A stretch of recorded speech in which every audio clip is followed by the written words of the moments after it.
You're listening to the Amazing Facts Daily Devotional. Today's topic, Mitsuo Fuchida, Living in Infamy, Part 1. At 7:48 a.m. on December 7, 1941, the sleepy calm on the island of Oahu was suddenly broken by the piercing sound of dive bombers, torpedoes, and gunfire.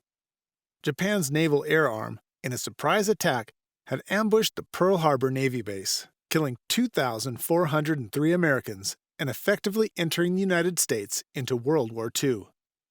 The man who led the slaughter, Mitsuo Fuchida, was a zealous aviator who, from childhood, had idolized Japan's war heroes.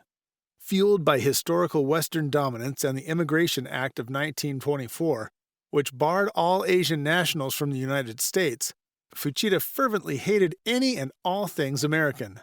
After the attack on Pearl Harbor, Fuchida's dream was realized, and he returned to Japan a celebrated war hero. But what was not so well known was the flight commander's near death on that infamous day.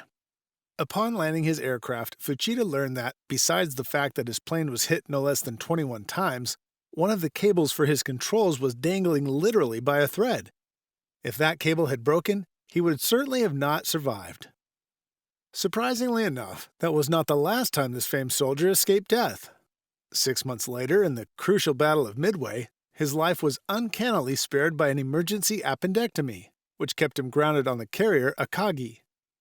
With all 4 Japanese carriers destroyed in the battle, Fuchida, had he been flying, would have had no choice but to crash along with the rest of his pilots.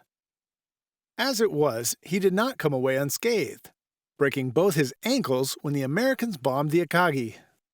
Then in August 1945, Fuchida, who had been in Hiroshima planning an aerial maneuver, was, for some unforeseen reason, sent some 500 miles away for a meeting. It was only when he awoke the next morning that he heard about the atomic bomb that was dropped on the city he had just left. But it was not only that.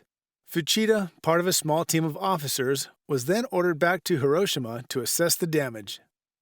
Weeks later, all of those other officers except Fuchida died from radiation poisoning.